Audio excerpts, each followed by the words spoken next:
জানো তো, আমরা কারও দাস না, আমরা হয়েছি অভ্যেসের দাস। প্রতিটা দিন ছেলে মেয়ে স্বামী মা সবার সাথে হুলুস তুলু হাল্লা চিল্লা তর্ক বিতর্ক করেই থাকে। এইভাবেই আমাদের অভ্যেস হয়ে গেছে। এখন যখন একদিন তাদেরকে পাই না, সত্যি সময় কাটে না। আজ ছিল একটা শুভ দিন। আজ বোনের ঘরে বজরংবলীর পুজো হবে। তো সকাল সকাল ছেলে মেয়ে আর মা চলে গেছে, আমি শুধু ঘরে রয়ে গেছিলাম। হাজব্যান্ড একটা কাজে গেছে, আসলে আমাকে নিয়ে যাবে বলে।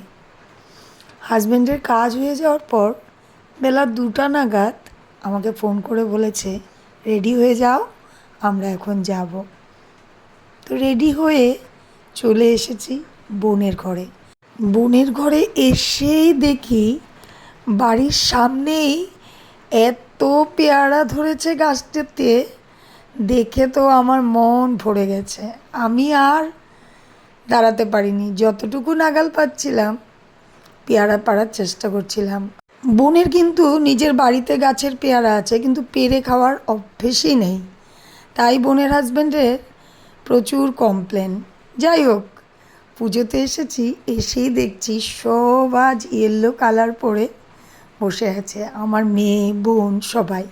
আমিও কিন্তু একটা কমলা রঙের কুর্তি পরেই এসেছি, সেটা তোমরা দেখেছো। তো চলো বোনের ঠাকুর ঘরে যাই। তো তোমরা বজরংবলীর দর্শন করে নাও। রাম সীতা লক্ষ্মণ, এত ভালো লাগছিল ঠাকুর ঘরে এসে।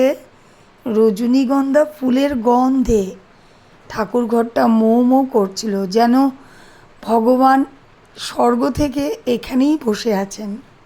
সত্যি বলছি, আমি হয়তো ঠিক তোমাদেরকে বোঝাতে পারিনি, এতটা ভালো লাগছিল। আর এই যে উইন্ড চাইমসটা বোন খুব শখ করে কিনেছিল, একবার বাজালেই 5 মিনিট বাজতেই থাকে। পুজো বাড়ি, ফুলের গন্ধ আর এত সুন্দর একটা সাউন্ড, সত্যি মনটা খুব ভালো হয়ে গেছিলো।